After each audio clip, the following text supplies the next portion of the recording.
Hi, welcome to Observations. Welcome to Observations. I'm Brian McMillan, Executive Editor of the Palm Coast Observer, and I have with me David Lydon. Thank you for being with me today, David. Of course, Brian. Thanks for having me. David is the Flagler County Veterans Services Officer. He enlisted in 1985 in the Air Force and is still an active reservist. So I have several questions for you just to talk about veteran issues in Flagler County, and let's get right into it. Sure. So many people might not realize that there are this many veterans in Flagler County. There's 11,000 veterans, which is about 10% of the population. So how is a community that has a lot of veterans different from a community that may not have as many? What do the veterans do to change a community? For me, from my perspective, I think it keeps your community that much more patriotic, that much more red, white, and blue. The veterans share their experiences from the military, and the military certainly instills in you that patriotism. And so the organizations here in the county with the VFW and the American Legion, the Disabled American Veterans, filled with veterans, some of their attendance or their membership is diminishing, but we'd like, so for that matter, we'd like to get some younger people to start joining these organizations because it's important to keep that red, white, and blue going. I wonder if a veterans organization that is specifically for, the most recently returned, are there any that are specifically for like the youngest group? There was one, I don't know if it's still in existence, it was for the Iraq and Afghanistan veterans. Okay. And they were primarily, I think, virtual. They didn't have chapters or posts. I haven't heard much more about them in the last couple of years, but they kind of generated some of the younger veterans. Very good. Do local veterans take full advantage of all the benefits that are offered by the U.S. Department of Veteran Affairs? I don't think they all do, no. I find that there are a lot who still sometimes I've talked with veterans. Sometimes I go to Woody's to the car show because I have an antique Jeep, and I'll go there and represent the Veteran Services Office and just to talk to veterans. And I find that some, after 50 years, don't know that there's Department of Veterans Affairs benefits available to them. And so, my partner, Eric Flores-Feebles at the office, and I, we host a radio show on WNZF called Veterans on Point. We go to, we get out and about and do outreach, and we still are not reaching everybody that we need to reach. So, no, not everybody is aware. So if somebody is watching this or knows a veteran, what do they need to do to try to get the benefits that they're entitled to? Well, tell them to come see myself or Eric at Flagler County Veterans Services. Our phone number is 386-313-4014. We're at the Government Services Building with 1769 East Moody Boulevard in Bunnell. We're in room 108, and we encourage you to give us a call and get on our calendar. Come down. We'll devote the time to you, and we'll talk about what benefits you might be eligible for. Very good. Shifting gears a little bit, if a young person is, say, in high school or just after, and they're thinking about going into the military, but they're afraid of someday going to war. I've never been to war. I'm not a veteran, but I would be, I think, afraid of going to war. What advice would you give to somebody who's thinking about the military? Well, since I have two sons of my own that they went through Embry-Riddle Army ROTC, became commissioned officers in the Army, and they both, my oldest son went to Iraq and my youngest son went to Afghanistan. So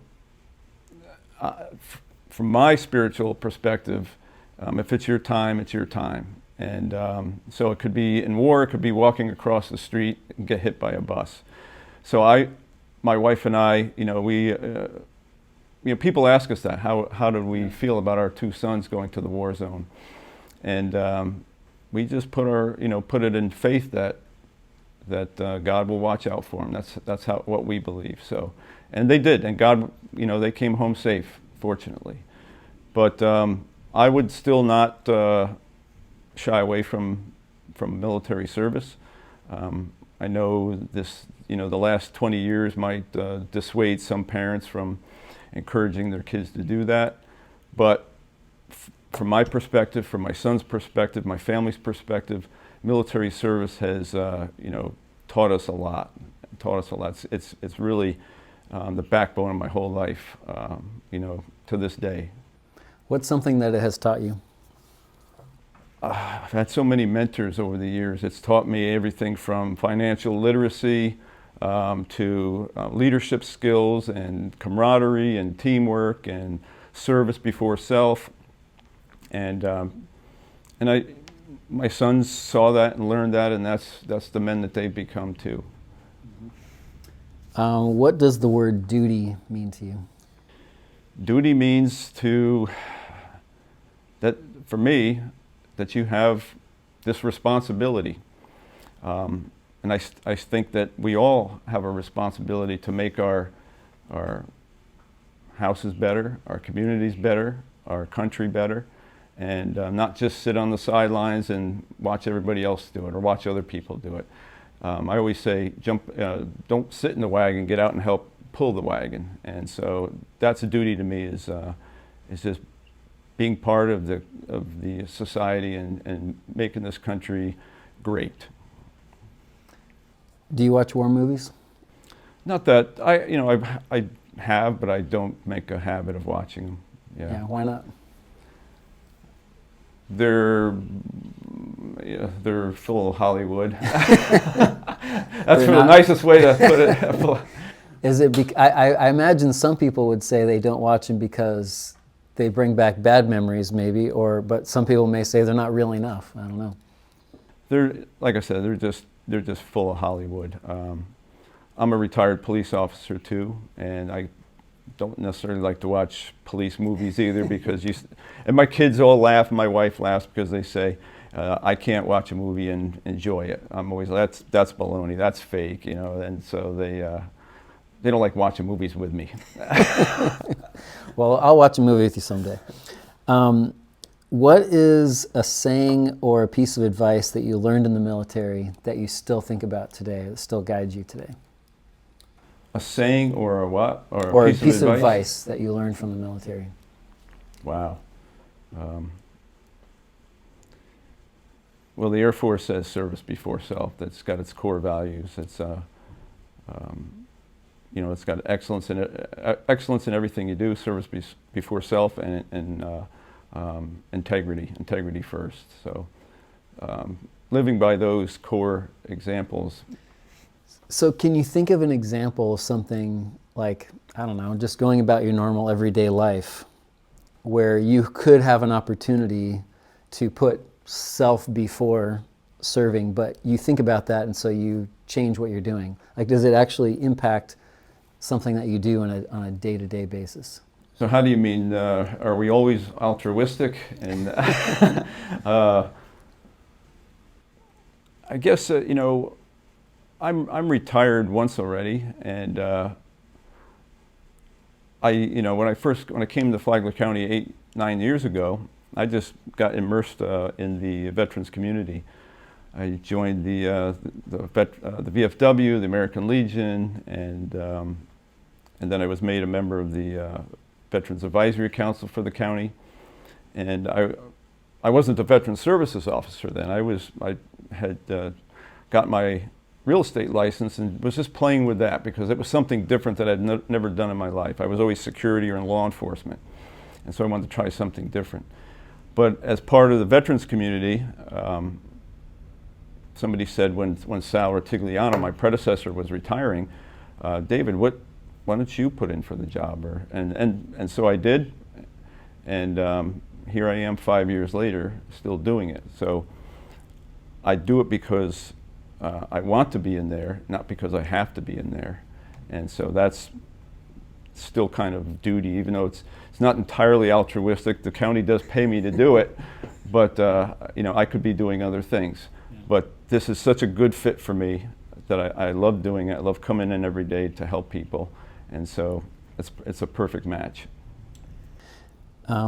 I have spoken with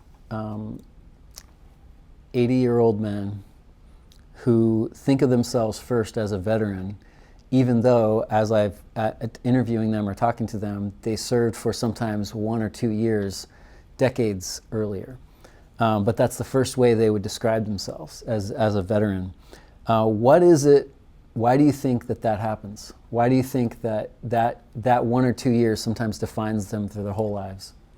Well, especially if they're in their 80s and 90s, then they're either World War II or Korea. So, and I think as you go on, just from my experience in meeting, and you know, I'm 56 now, so I've lived a little bit on this earth, and I've talked to a lot of 80, 90-year-olds.